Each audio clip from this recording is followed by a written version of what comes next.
માનનીય ગૃહમંત્રી સાહેબની સૂચના મુજબ અને સીપી સાહેબની માર્ગદર્શન હેઠળ ગઈકાલે સાયબર સેલ દ્વારા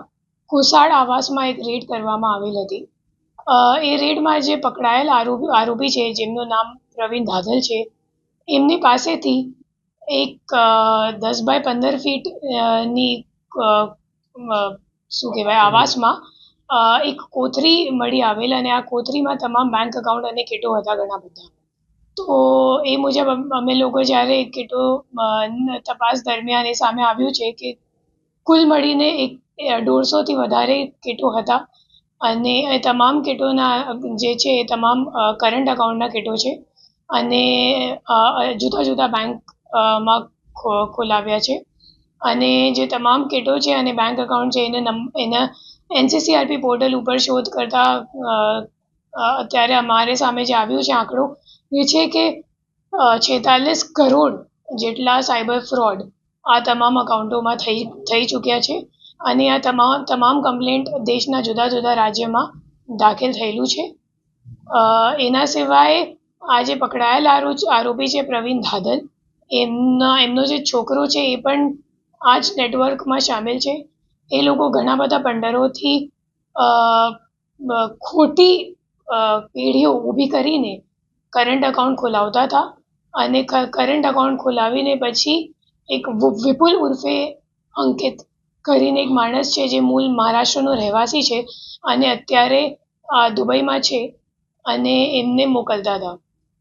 દર કરંટ એકાઉન્ટની કિટમાં એમને 1,75,000 રૂપિયા કમિશન મળતું હતું અને છેલ્લા 1.5 વર્ષથી આ પ્રવીણભાઈ આ કામ કરતો હતો.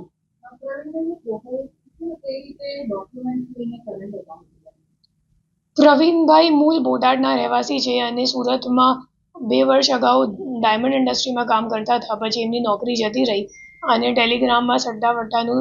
એ સર્ચ કરતો હતો તો ત્યારે એમની ટેલિગ્રામમાં સામેથી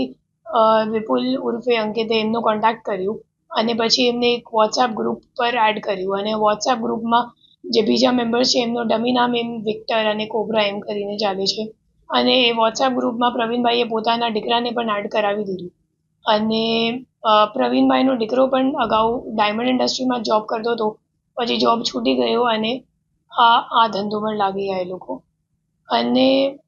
એ લોકો જે ખોટી પેઢી ઊભી કરવાની તો એકચ્યુઅલી કેવાયસી માટે બેંકમાં તમને ફક્ત ઉદ્યમ સર્ટિફિકેટ અને જીએસટી રજિસ્ટ્રેશન જોઈએ છે. તો એ લોકો ઓપન પોર્ટલ પર આપણે ઉદ્યમનું રજિસ્ટ્રેશન કરાવી શકીએ તો એ કરે. પછી એક નાની મોટી દુકાન ભાડેથી લઈ ત્યાં એક ખોટું બોર્ડ લગાવી દે કંપનીનું નામનું, કેડીનું નામનું, અને પછી 1-2 મહિના સુધી એ લોકો ચલાવે તો જ્યારે બ્રાન્ચવાળા આવે તપાસ માટે તો એમને એમ લાગે કે સાચી છે અને પછી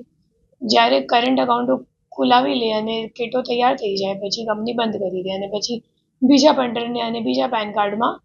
બીજો કરંટ એકાઉન્ટ ખોલાવે. તો એવી રીતની પ્રથા ચાલે છે. એમાં શું છે કે જ્યારે તમે કરંટ એકાઉન્ટ ખોલાવો તો બેઝિકલી કરંટ એકાઉન્ટ તમારા વ્યાપાર માટે હોય અને જે વ્યાપારીઓ હોય એમને ક્યુઆર કોડ વગેરેની જરૂરિયાત હોય તો એ તમામ કિટનો જ ભાગ છે કે ચેકબુક પણ મળે, પછી ક્યુઆર કોડ મળે, કાર્ડ સ્વાઇપિંગની મશીન મળે. આ તમામ જ્યારે તમે કરંટ એકાઉન્ટ ખોલાવો તો સાથે સાથે બેંકથી મળી જ જાય છે અને હવે આ તપાસમાં સામે આવશે કે ખરેખર ક્યુઆર કોડની કંઈક ઉપયોગ હતી કે કેમ, કે ફક્ત સાયબર ક્રાઇમ ફ્રોડના જે પૈસા છે એને ગુમાવવા માટે આ તમામ અકાઉન્ટનો ઉપયોગ થયો છે.